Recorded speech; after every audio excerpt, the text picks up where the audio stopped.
अस्सलाम वालेकुम dear students. Last time हमने मेटल्स के बारे में पढ़ा था कि मेटल्स की प्रॉपर्टीज़ क्या हैं, फिजिकल प्रॉपर्टीज़, केमिकल प्रॉपर्टीज़ और कंपैरिजन भी देखा था अल्कली और अल्कलाइन अर्थ मेटल्स में, और कुछ यूजेस भी पढ़े थे। आज हम उसको फर्दर लेके चलेंगे नॉन मेटल्स। अब हम नॉन मेटल्स को पढ़ने जा रहे हैं। तो मेटल्स को ज़रा देखें तो मेटल क्या थी हमारे पास कि वो इलेक्ट्रॉन निकालने की साइड रखती है, इलेक्ट्रॉन छोड़ने की, लॉस करने की साइड रखती है, इसलिए अपने आप को पॉजिटिव बनाती हैं, वो इलेक्ट्रो पॉजिटिव कहलाती हैं। अब जो नॉन मेटल्स हैं आपके पास, ये इलेक्ट्रॉन लेने की साइड रखती हैं, मतलब गेन करने की साइड रखती हैं, और ये अपने आप को नेगेटिव बनाएंगी, इसलिए ये इलेक्ट्रोनेगेटिव हैं कि नेगेटिव अपने आप को बनाने की कोशिश करती हैं। तो इसकी डेफिनेशन हो जाएगी, non metals are the elements which form negative ions by gaining electron. Electron gain करके ये नेगेटिव आयंस बनाती है, इसलिए इनको इलेक्ट्रोनेगेटिव कहते हैं। अब इसकी जो वैलेंसी है नॉन मेटल्स की, वो डिपेंड करेगी कि वो इलेक्ट्रॉन कितने गेन करते हैं। अगर हम क्लोरीन की बात करें तो ये 1 इलेक्ट्रॉन गेन करता है, 7 इलेक्ट्रॉन इसके होते हैं, इसको 1 इलेक्ट्रॉन चाहिए होता है, 1 इलेक्ट्रॉन लेगा तो क्लोराइड आयन बन जाएगा। इस तरह ऑक्सीजन को देखिए तो इसके 6 इलेक्ट्रॉन होते हैं, इसको अपने 8 पूरे करने को, 10 पूरा करने के लिए 2 चाहिए आपके पास, तो 2 इलेक्ट्रॉन लेगा तो इसलिए इसकी वैलेंसी -2 हो जाएगी। तो डिपेंड करता है, वैलेंसी जो है डिपेंड करती है कि इलेक्ट्रॉन कितने वो गेन कर रहा है। अब फिजिकल प्रॉपर्टीज़ पे चलते हैं। फिजिकल प्रॉपर्टीज़ में ब्रिटल है कि ये आसानी से टूट जाती हैं, चाहे सॉलिड फॉर्म में हो। इस तरह गिलास है आपके पास, अगर वो गिरे वो टूट जाता है। Bad conductor of heat and electricity है आपके पास। फिर ज़्यादातर ये नॉट शाइनी है, मतलब कि इनकी चमक नहीं होती, डल होती हैं ये। फिर जनरली सॉफ्ट, ये मेटल की निस्बत ये थोड़ी सी सॉफ्ट होती हैं। Have low melting and boiling point, क्योंकि इनके दरमियान बॉन्ड इतना मजबूत नहीं होता, इसलिए ये मेल्टिंग और बॉइलिंग पॉइंट्स भी इनके लो होते हैं। लो डेंसिटीज़, वो हमारे पास जो मेटल्स थी वो हार्ड भी थी और इनकी हाई डेंसिटी थी, लेकिन इनकी लो डेंसिटीज़ हैं। अब केमिकल प्रॉपर्टी देख लेते हैं।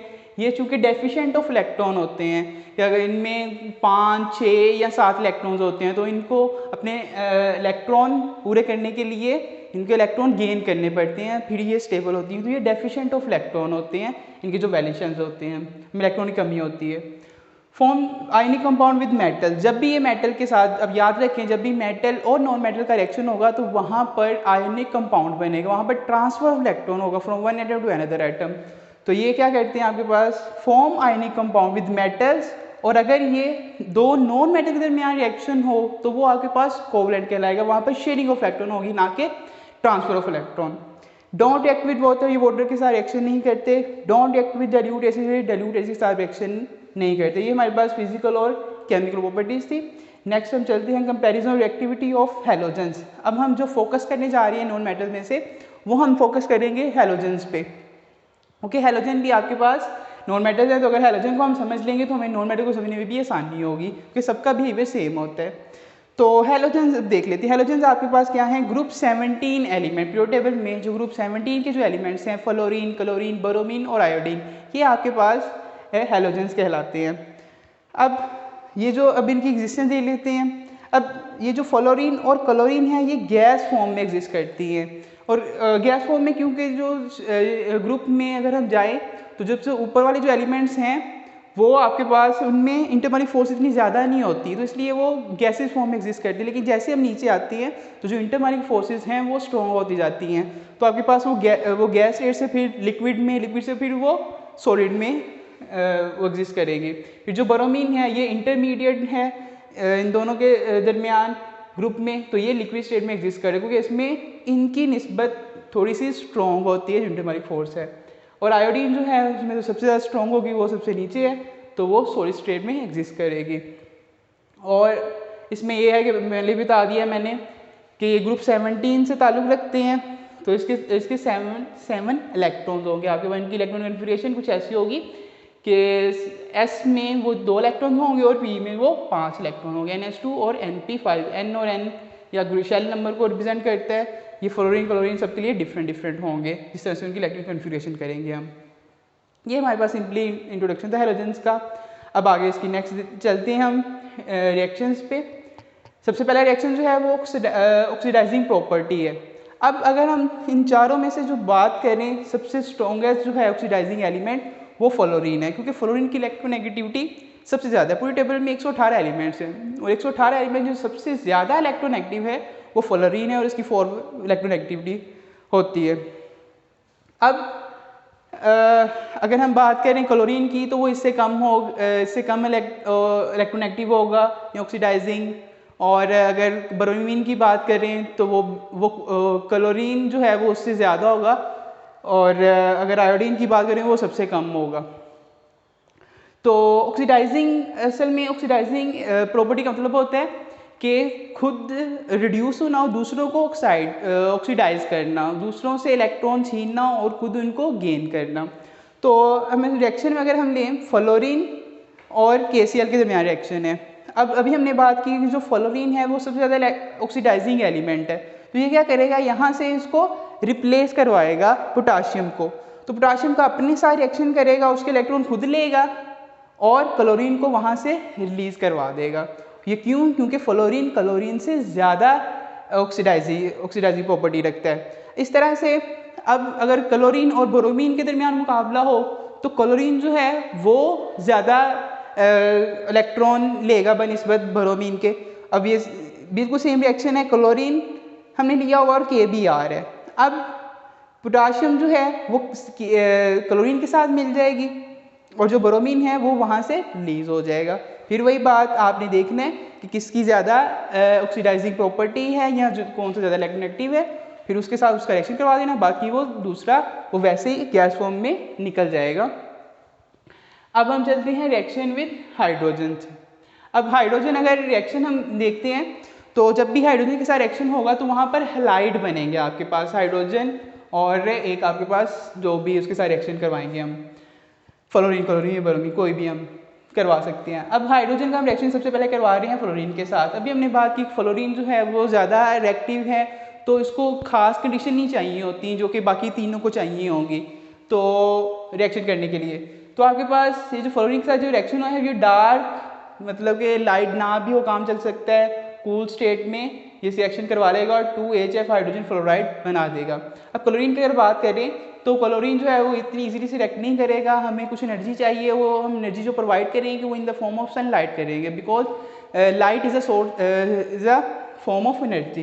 तो उसे एनर्जी मिलेगी और वो फिर रिएक्शन करेगा जो क्लोरीन है।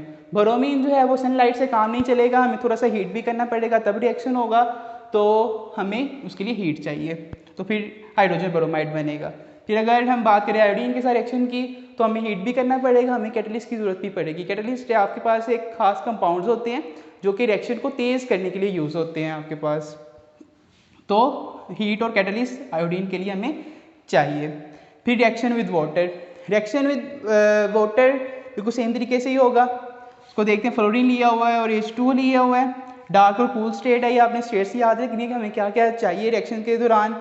वहाँ पर हाइड्रोजन फ्लोराइड बनेगा, वहाँ पर ऑक्सीजन रिलीज होगी। अगर क्लोरीन की बात करें तो वहाँ पर HCl और HOCl बनेंगे। और अगर आयोडीन की बात करें तो आयोडीन जो है वो रिएक्शन ही नहीं करता, क्योंकि फ्लोरीन जो है वो तो रिएक्शन कर लेगा इजीली, क्लोरीन जो है वो भी कुछ हद तक करेगा, ब्रोमीन जो है वो भी कुछ हद तक, लेकिन आयोडीन जो है वो बिल्कुल रिएक्शन नहीं कर पाएगा क्योंकि वो लीस्ट रिएक्टिव है आपके पास। अगर रिएक्शन विद मीथेन है नेक्स्ट हमारा, तो मीथेन के साथ अगर रिएक्शन फ्लोरीन का होता है तो वो वोलेंटली होता है, बहुत तेज़ रिएक्शन होता है, बाज़ का धमाका भी हो सकता है आपके पास। अगर क्लोरीन का अगर हम करवाएं ब्राइट लाइट में तो आपके पास रिएक्शन जो है वो काफ़ी तेज़ होता है। और वहाँ पर आपके पास अगर देखें तो मीथेन ये है और Cl2 के साथ रिएक्शन करवा रहे हैं तो कार्बन ब्लैक प्लस 4 HCl वहाँ बनेगा। ये कब बनेगा? जब हम क्लोरीन के साथ रिएक्शन करवा रहे हैं in the presence of bright light, कि वो तेज़ रोशनी है।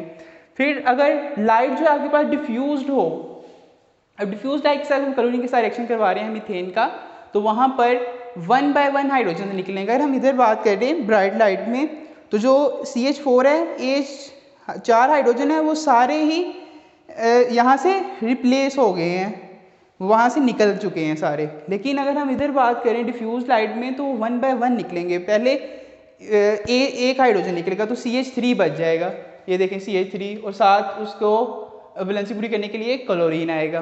फिर अगला जब रिएक्शन होगा तो फिर एक और निकलेगा यहाँ से, फिर वो CH2 रह जाएगा और Cl2 और क्लोरीन एक और ऐड हो जाएगा। इस तरह से हाइड्रोजन निकलते जाएंगे और उनकी जगह Cl क्लोरीन जो है वो इनकी जगह ले लेगा।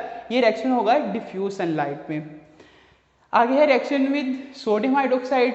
इसमें 2 रिएक्शन हो जाएंगे जब हमारे पास डाइल्यूट फॉर्म में है NaOH या कंसनट्रेटेड फॉर्म में है। तो पहले हम देख लेते हैं डाइल्यूट में क्या होगा।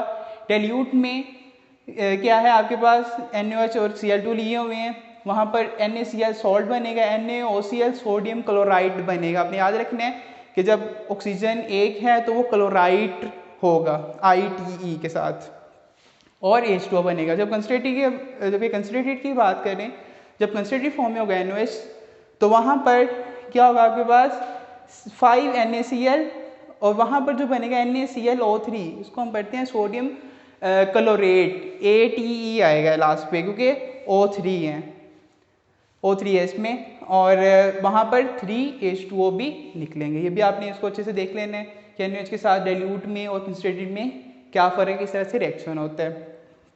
अब सिग्निफिकेंस ऑफ नॉन मेटल, कि ये कैसे इम्पोर्टेंट कैसे हैं आपके पास।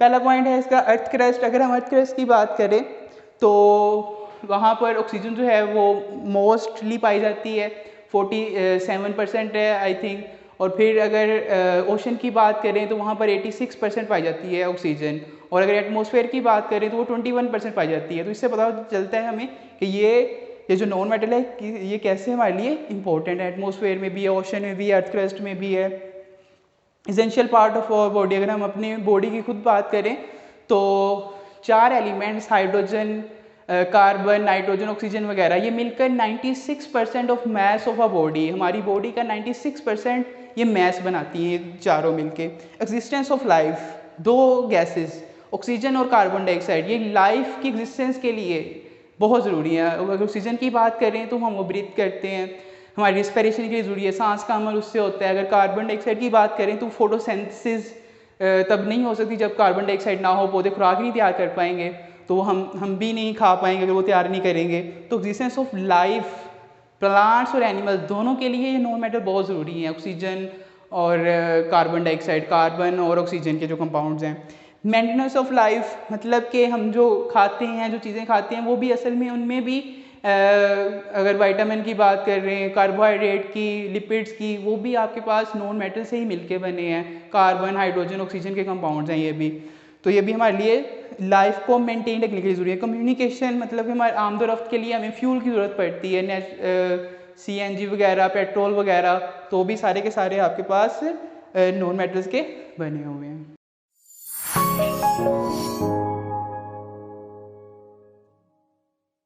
प्लीज़ हमारी वीडियोस को ज़्यादा से ज़्यादा लाइक करें, चैनल को सब्सक्राइब करें और लेटेस्ट अपडेट्स के लिए बेल आइकन को दबाना मत भूलें।